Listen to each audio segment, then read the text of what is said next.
I now plan to talk about my experience of the various cycles of manic depressive illness. This will be relatively brief.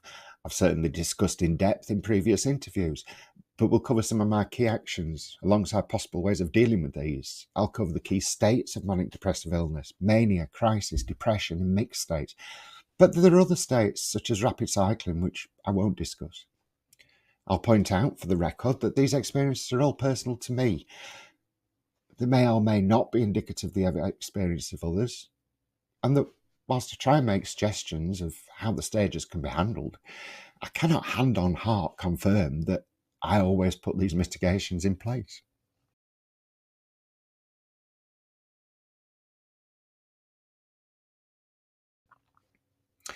So starting with mania, which has usually been my first sight of the onset of madness. I've only ever reached hypomania and never full mania. I will point out to anyone who is unaware, hypomania is simply one that doesn't reach the true extremes of mania, yet it's equally destructive. Indeed, with me, general hypomania has been a slow burn, building over many, many months, which is adequate time to not only reap the rewards of a manic state, but also to sow the seeds of complete destruction. The signs of mania have been stated previously, but with me, the earliest signs have manifested as excess energy, the need for less and less sleep, and extreme racing thoughts, usually to the extent of being unable to concentrate on one thing at once, but equally being able to concentrate on multiple things concurrently.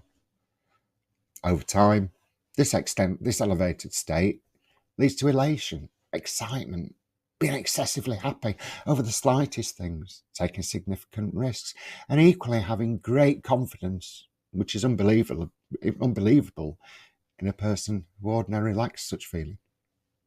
I've started businesses without planning. I've spent lots of money, and I've talked to people who got great length in a highly animated fashion about the mega plans I have, without thinking twice as to whether they're listening or even care if they are. It's literally just a case of riding the crest of a wave, climbing ever higher and thinking it will never crash, but waves always do. The only way I know to prevent or lessen the impact of hypomania, of a hypomanic period, is through medication. Not the day-to-day cocktail of mood stablers that I take throughout the year, but through emergency medication such as immediate release quetiapine, diazepam, or other intoxicating and sleep-inducing medication, sleep being one of the main ways to bring about a return to some level of normality.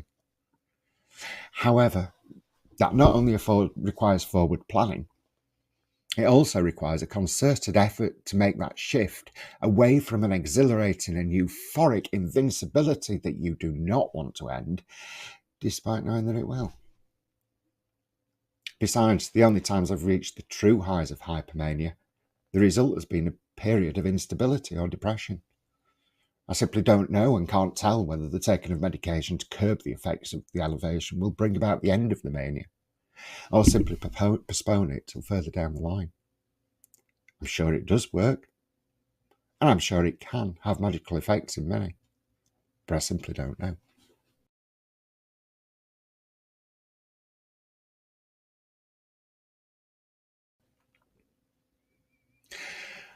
I'll move on to crisis. It may seem a strange place to mention it, as a manic state does not always lead to crisis. Indeed, in many cases, crisis could occur during depressive cycles, before manic periods, or during the dreaded mixed state. However, all but one of my crisis periods have occurred towards the end of a hypomanic state. Crisis, in my own words, is simply the loss of all hope, the acceptance that there are no bright lights, that you have no more left to achieve, and nothing to look forward to. However, the most destroying part for me is that you have no more to give. You realise you lack any ability of delivering happiness, and likely always have, and that you lack any ability to have a positive impact on other people's future. This may all sound like depression, which will be covered later, but the difference is that crisis brings with it a certain motivation, a certain ability to do something about it, and a definitive drive to do what you feel is right. At this stage, I will state that I don't want to discuss what a person may do in a crisis situation. The list is long, and as I've explained previously, it's a topic that would be best suited to a separate segregated part of the website.